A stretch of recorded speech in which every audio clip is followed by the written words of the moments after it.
Олардың ішінен бізді таңдап өзін тануға, өзіне құлшылық қылуға, өзінің сүйікті бір құлы болуға үлкен бір мүмкіндік берді, үлкен бір үмітпен. Алла Тағала сол үмітті бәрімізге ақтауымызды Алла Тағала нәсіп қылсын.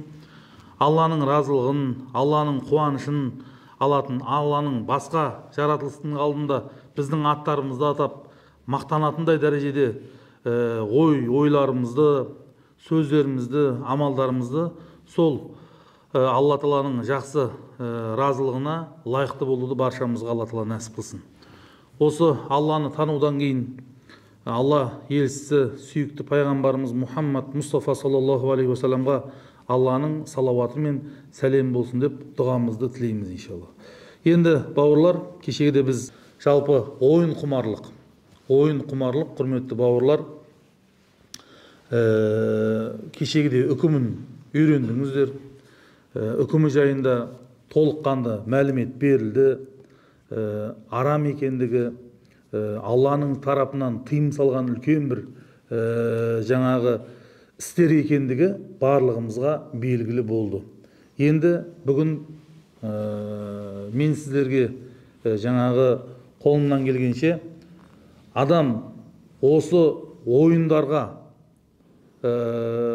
қалай барады, не себептен барады?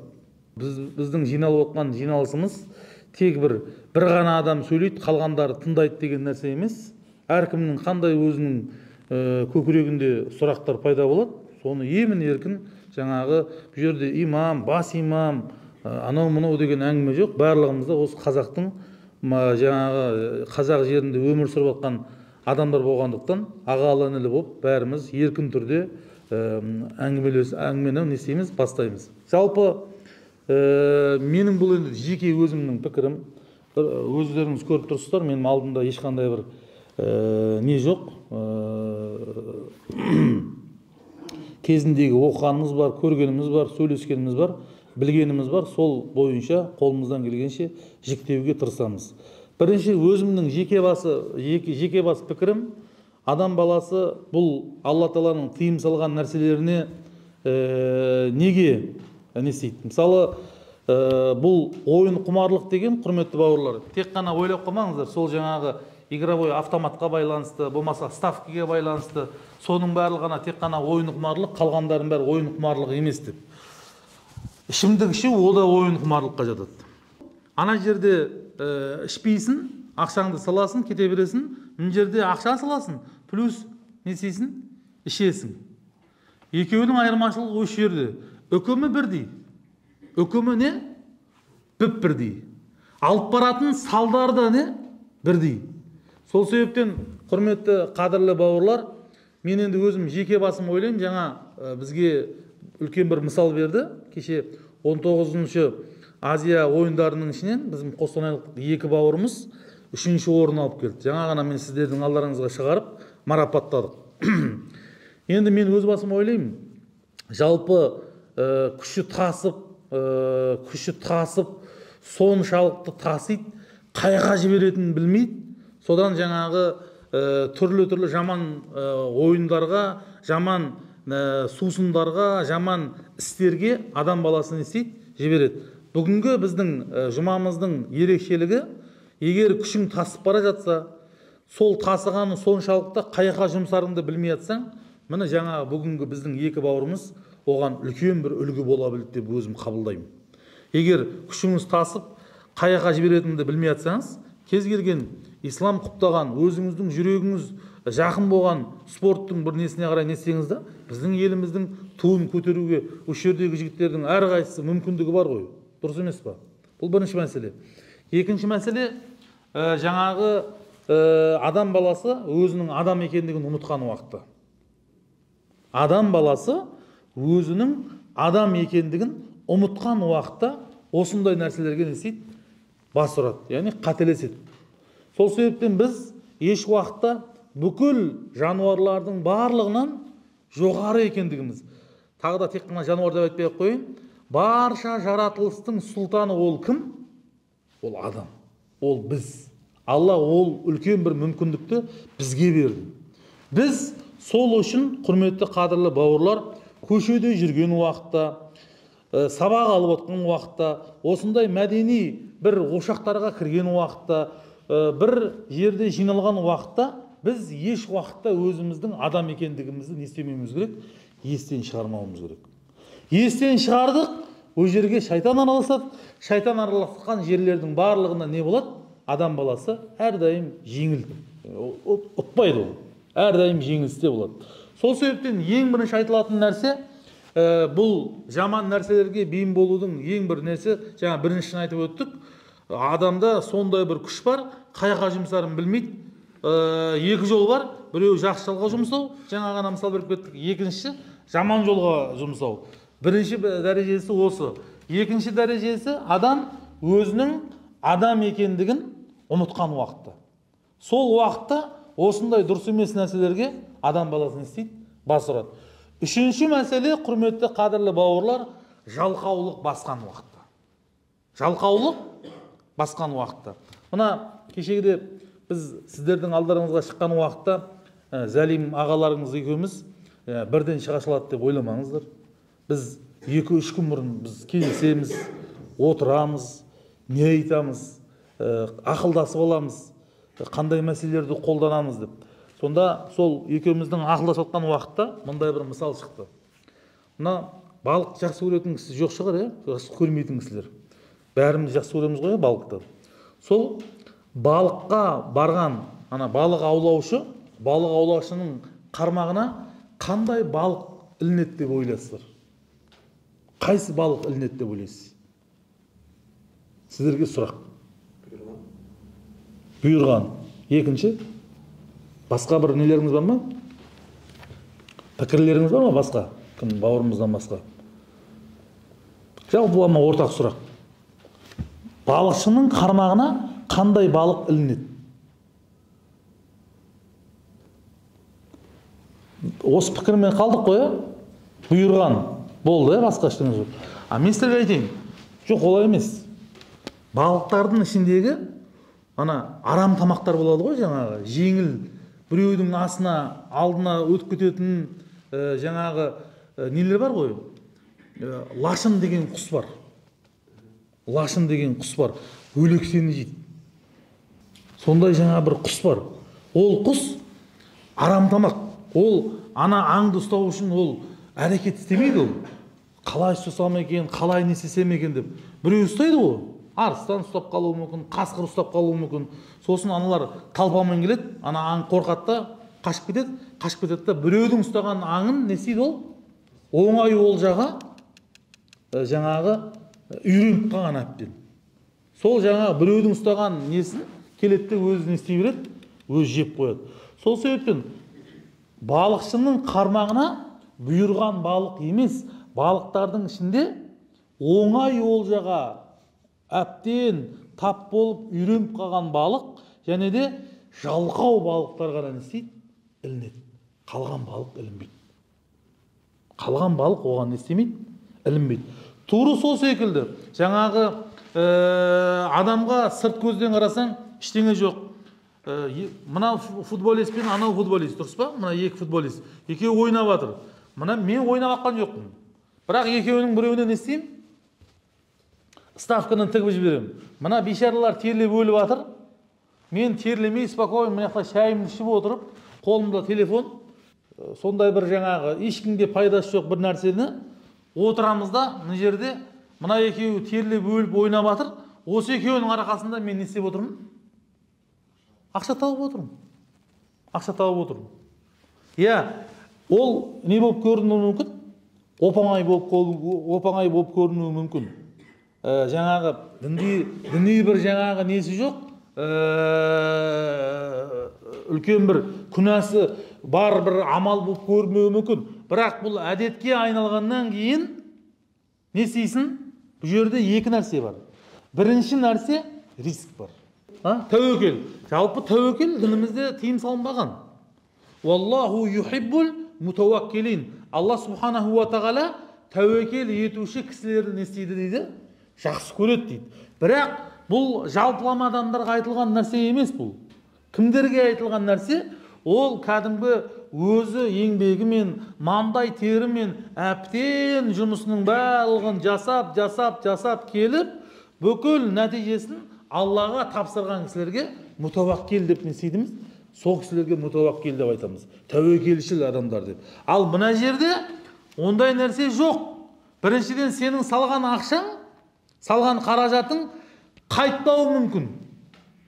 Қайтуы да мүмкін. Бірақ 50-50 болып тұр, дұрыс па? 50-50 болып тұр. Бұл бірінші мәселе. Екінші, сен сол ақшаны, қаражатты салған уақытта екі команданың біреуіне кімге сеніп саласың? Аллаға сеніп саласың ба? Болмаса жаңағы осы команданың ішіндегі бір ойыншыларға сеніп саласың ба? Көрдіңіз ба? Әлбетте ешқандай жаңағы ойын құмар адамдар танымайтын, мүлдем аты шықпаған кімдегі не істемейді? Мысалы айтайық, Хабиб пен Бақытбек төбелесіп жатыр. Хабиб пен Бақытбек төбелесіп жатыр. Бақытбек танымайсыздар. Мына Бақытбек емес, басқа Бақытбек. Хабиб танисыздар. Сіз бәріміз ойын, жаңағы ақша салатын кісіміз. Кімге саламыз біз? Конечно, Хабибке саламыз. Неге? Өйткені оны танимыз, оны білеміз. Ол бір емес 29 рет жеңді, тағы да мүмкіндігі бар мынаны жеңетін деген секілді. Танымайтын кісіге не істемейміз? Салмаймыз. Егер Құдайға сенетін болсаң, неге танымайтын кісіге салмайсың? Құдайға сенесің болсаң. Көрдіңіз ба? Бұл жерде не бар? Алладан өзге нәрсеге не істеу бар? Сену бар. Көрдіңіз ба? Ал енді Алладан өзге нәрсеге сену, ол дінімізде қандай амал болып саналады? Бұл кешірілмейтін амал болып саналады. Бұның кешірімі жоқ. Бұның кешірімі не? Жоқ. Сол себептен, құрметті қадірлі бауырлар, бұл жаңағы құмар ойындарына алып баратын жаңағы түрлі жолдардың үшінші жолы. Басқа жолдардың Залим ағаларың айтып берер қазір. Менің негізгі өзімнің пайымдауым бойынша үшінші жолы, құрметті қадірлі бауырлар, жалқаулық алып баратын. Яғни жұмыс істемей ана жүр ғой неде жаңағы үйде отырып ақша істеудің несін көрсетеміз, бүйтеміз, сөйтеміз. Дінімізде, құрметті қадірлі бауырлар, үйде отырып ештеме істемей ақша табуды құптамайды. Ол адал кәсіп деп есептемейді. Кімді, қандай нәрсені адал кәсіп деп есептейді? Маңдай терімен, еңбекқорлығымен жұмыс атқарған кісінің ісін ғана ислам не істейді? Құптайды. Сол себептен Құранда Алла Тағала екі жәндікті өте қатты мақтайды. Соншалықты мақтайды, менің құлдарым осы екеуінен не алсын дейді? Үлгі алсын дейді. Оның біреуі құмырсқа. Нәміл деген сүре бар Құранда. Құмырсқа, муравей деп Құранда келтіреді осы сүрені. Келіңіз отырыңыз. Бұл құмырсқаны несімен мақтайды? Құмырсқаны бұл Сүлейменнің дәуірінде болған бір оқиға. Неге Сүлеймен? Себебі Сүлеймен пайғамбарда бір үлкен бір Алланың бір мүмкіндігі бар еді. Қандай мүмкіндік? Жаратылыстың барлығымен сөйлесе береді. Жынмен де көрінеді, көрінбейтін, жаңа көрінетін түрлі жануарлардың түрімен, ағашпен де, аспанмен де, бұлтпен де, сумен де барлығымен сөйлесе беретіндей мүмкіндік бар еді. Көп адамда ол не жоқ? Мүмкіндік жоқ. Көп пайғамбарларда болмаған мүмкіндікті Алла Субханаху ва Тағала Сүлейменға екі нәрсе берді. Бір, байлық берді. Сүлейменнің байлығы бүкіл дүниеге жетеді. Қазіргі таңда теңеумен айтатын болсын. Ойлаңыз, қаншалықты дәрежеде бай болған. Ол бір ма? Екінші, кейін бұған бір тоқтап берейік. Қаншалықты байлығы? Бір мысал беріп кетейік. Бұл тақырыптан бөлек. Жұма көп қой, Алла қаласа. Алла өмір берсе, бұл бірінші және соңғы жұмамыз емес. Уақыттарыңыз болса, сіздер алдын ала келіп айтыңыздар. Бір тақырыпты айтсаңыздар, мына тақырыпта деп. Біз, иншалла, сол тақырыпта сіздерге, иншалла, түрлі, тек қана имамдардан, тек қана мен бар емес пе? Қанша? 74 имам бар Қостанай облысында. 74 имамды алып келеміз. Залимнің сыртында да қаншама адамдар бар. Солардың барлығына біз өтініш айтып, сіздердің алдарыңызға әкеп, сіздердің берген талқылаңыздар деген мәселелерді талқылауға дайынбыз, иншалла. Біріншіден. Сол себептен Сүлеймен алейхиссаламға Алла Субханаху ва Тағала сондай мүмкіндік берді. жаңағы байлығы жағынан да, жануарлар жағынан да бүткіл барлығымен неседі сөйлесті. Тіпті сол құмырсқалармен де. Сол құмырсқа, сол оқиғада Алла Субханаху ва Тағаланың үлкен берген қолдауымен, күш қуатымен бір жазда 40 жылға жететін азық-түлік жинап алады екен. 40 жылға жететін азық-түлік жинап алады екен. Біз жинабасақ, онда Швейцарияға көшіп кетеміз ғой біз. Дұрыс па? Қараңызшы, құмырсқаның соншалық. Бірақ сол 40 жылдың азығын жинағанымен, құрмет бол, бір қыстан шығу үшін бір түйір бидай жейді екен. Тауып алсақ масқара ғой, түнімен жейміз ғой біз, дұрыс па? Түнімен бар жетеді, артылады. Менің немереме, оның немересіне, баламның немересіне, шөбересіне, неменесіне, туа жатына жететіндей дүние тауып алсақ, онда біз күндіз түні жейміз ғой, күндіз түні киінеміз деген секілді. Біз солай көрсетіп қоямыз. Ал құмырсқа соншалықты еңбекқорлығымен қоса қанағатшыл. Барына не істейді? Шүкірлік. Маңызды болған нәрсе анада 100 000 теңге болуы мүмкін. Бірақ жақсы жолмен емес ол. Менің қолымда 10 000 теңге болуы мүмкін. Айырмашылығы ғой 100 000 мен 10 000-ның. Бірақ мынау егер ол 100 000-ды жаман жолмен табатын болса, өзіне де не жоқ, пайда жоқ, қарны тоймайды, берекесі болмайды ол ақшаның. Бір, екінші күнә. Менің қолым жағы қаражат мөлшері анадан қаншама есе аз болса да, ол адал жолмен, адал еңбекпен, адал термен табылғаннан кейін оның пайдасы бар, плюс оның несі бар? Сауабы бар. Несі бар? Сауабы бар. Көрдіңіз бе? Сол себептен, құрметті қадірлі бауырлар, бұндай жаңағы адамдардың алып баратын, жаман ойындарға алып баратын, жаман істерге, жаман сөздерге, жаман нәрселерге алып баратын жолдар өте көп. Соның мен бүгінгі таңда сіздердің алдарыңызда өздеріңізбен отыра, әрқайсысына дәлел бере тұра, тоқтап кете тұра, иншалла бір үшеуін айтып үлгердім. Алла Субханаху ва Тағала осыны ұмытпай, жатымызда сақтап, плюс, Құдай қаласа, плюс өздеріңіз қоршаған қай жерге барған уақытта осы нәрселерді сол келесі кісілерге жеткізуді не істемеңіздер, ұмытпаңыздар иншалла. Айтыңыздар, пікірлесіңіздер. Бұдан да басқа нәрселерді не істеу керек? Ашуымыз керек иншалла. Себептер білдік, үкімін білдік, арам екен. Бірақ арам екендігін білгенмен тоқтау болып жатыр ма бұған? Тоқтау болып жатқан жоқ қой, дұрыс па? Тоқтап жатқан жоқ. Мен сіздерге статистикадан айтып кетейін. Бұл енді белгілі болғаны. Қазақстанда 1 миллион кісі ойын ойнайды екен. 1 миллион кісі. 1 миллион кісі намаз оқымайды, 1 миллион кісі ойын ойнайды. Қараңызшы. Өте бір қиын нәрсе. Сол себептен, құрметті бауырлар, мен осымен өзімнің сөзімді істейін.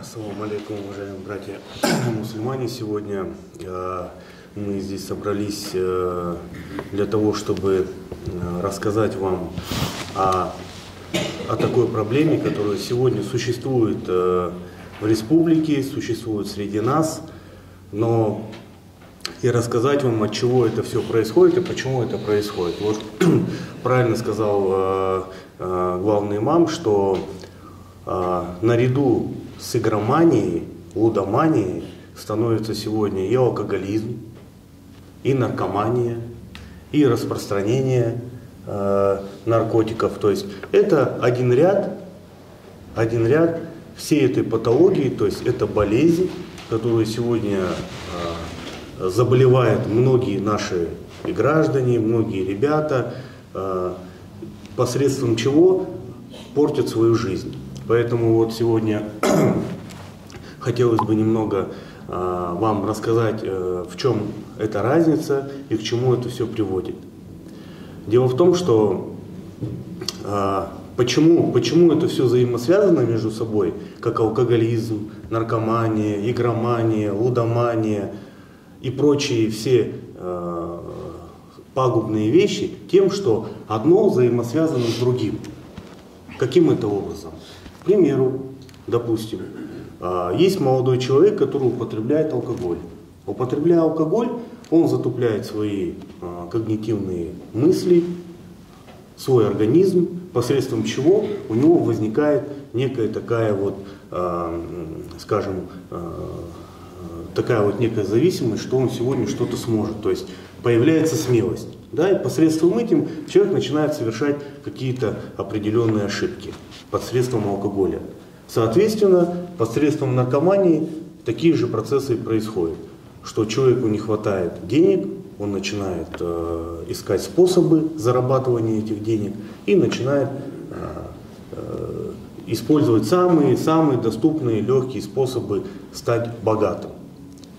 Но среди этих людей есть и простые люди, которые думают, что игровые различные азартные игры сделают их богатыми. Но на самом деле это просто заблуждение, такое заблуждение, которое сегодня мало кто понимает. Хотя, если посмотреть с другой стороны, то есть со стороны примеров, то можно понять, что на самом деле это все просто одурманивание, это простая ложь, на которой зарабатывают другие люди деньги. Вот, например, деньги сегодня, что такое деньги? Деньги — это ваш труд, правильно же? Это ваше время, это вложение ваших ресурсов, это вложение ваших сил. И вы их обмениваете на то, чтобы заработать другие деньги, которые также такой же молодой человек их туда вложил. Но у меня будет другой вопрос. Вот, например, чем отличается животное от человека? Умом, разумом, еще чем. Вот.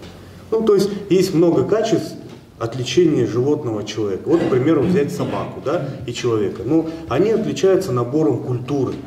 Да, если у человека есть набор культуры, поведения, культура, образование, язык, то у собаки этого нет.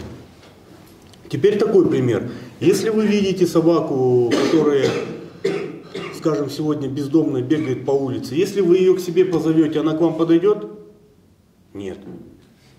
А если вы ей покажете кусок, скажем, свежего мяса, она к вам подойдет? Подойдет. Понюхает, посмотрит. Возможно, даже и вы ее накормите. Правильно? Правильно. Теперь следующий вопрос. Вот когда, ну, многие из вас это видели, все это, когда вы видите все различные вот эти способы агитации зарабатывания денег, в виде там ставок, в виде азартных игр, в виде какой-то сомнительной сегодня работы, под которой вас пытается там завербовать, там вы заработаете столько-столько денег. Вам кто-нибудь показывает эти деньги? Вам кто-нибудь дает гарантию, что эти деньги, вот они, вот, вы их видите? Нет. Тогда вопрос, неужели человек глупее собаки? Если вы сейчас говорите, что нас отличает от животных, это разум, это знание, это понимание, это культура.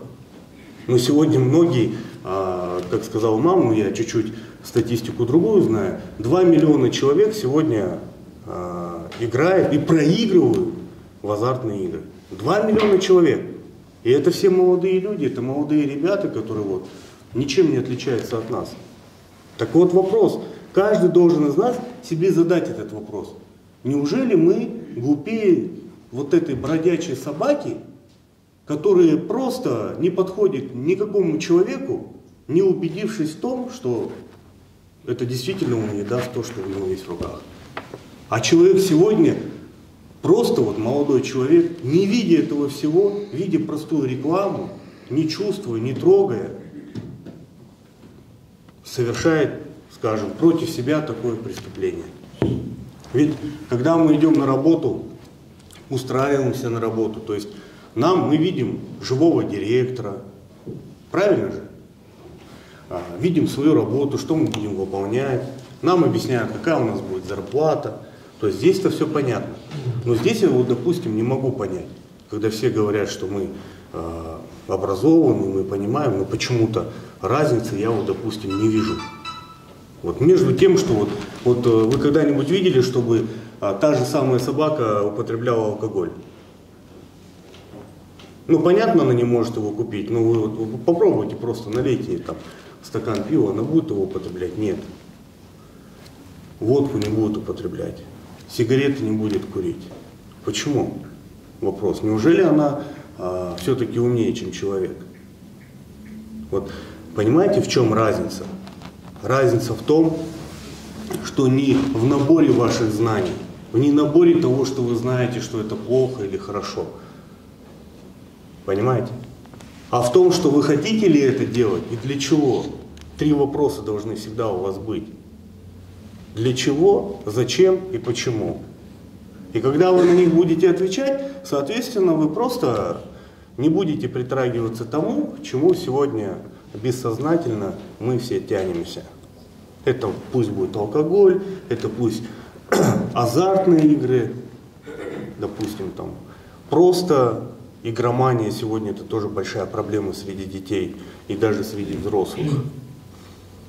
Понимаете, вот даже на таком примере, вот на примере простой собаки, что оказывается все-таки поступки человека могут отличаться от простого животного.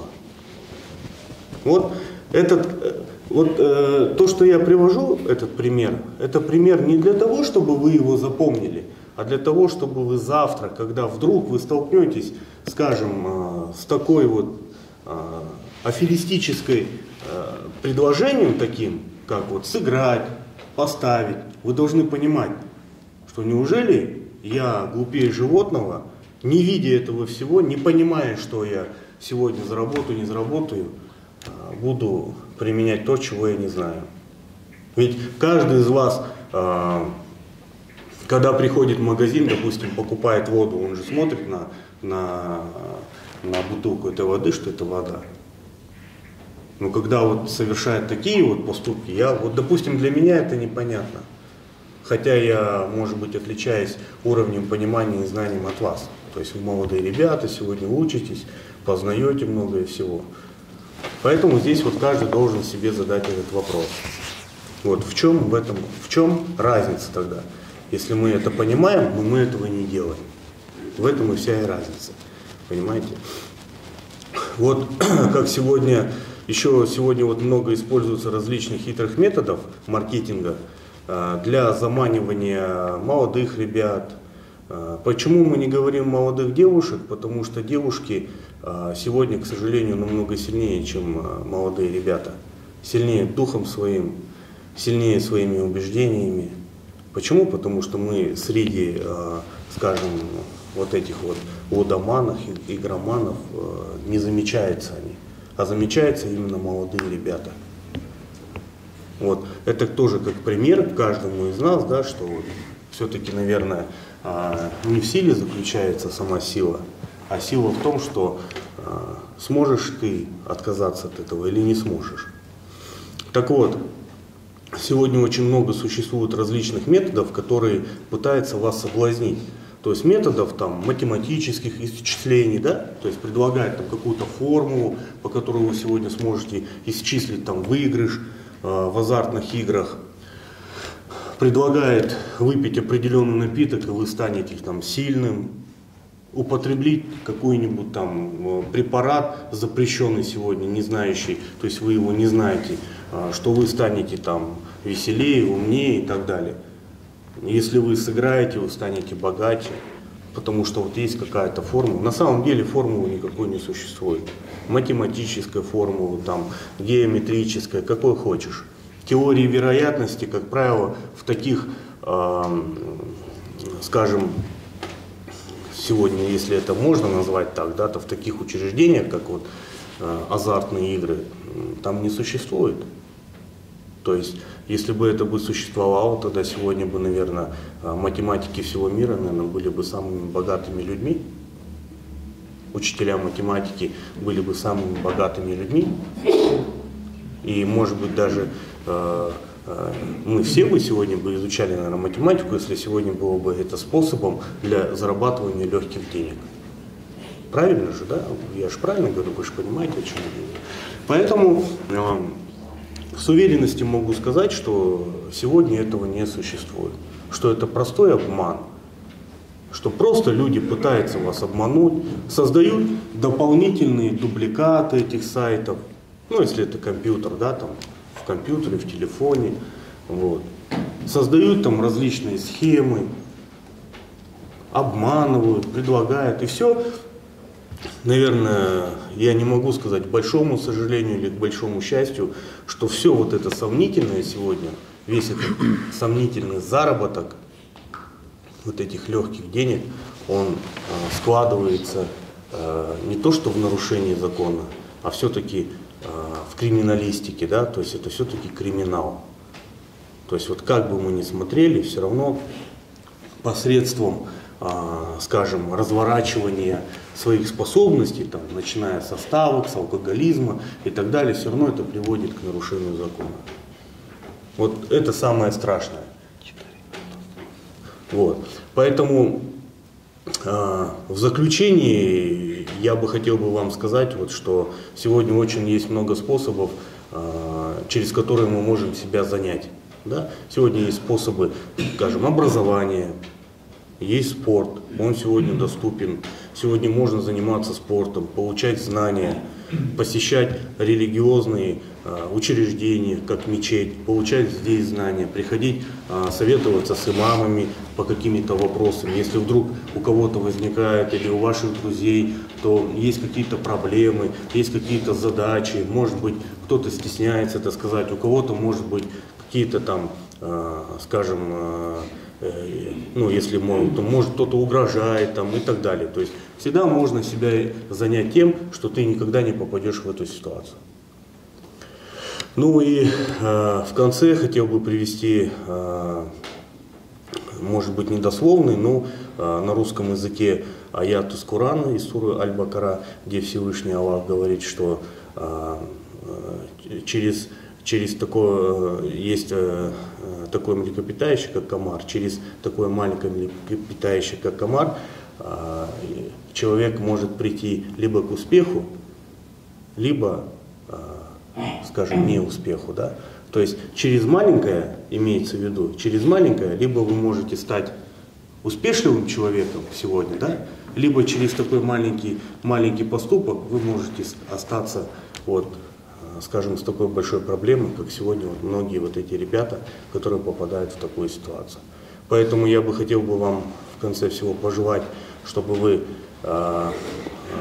заняли себя максимально возможно полезными делами сегодня, чтобы вы привлекали к этим полезным делам своих близких, родных, братьев, сестер, одногруппников, одноклассников, всех, кого вы знаете, привлекайте. Сегодня очень много есть хорошего, чем можно заниматься, нежели заниматься тем, что заработать там легких вот этих страшных денег или, не дай Аллах, там заняться вообще нарушением закона, будем так говорить. Поэтому я бы на этом хотел бы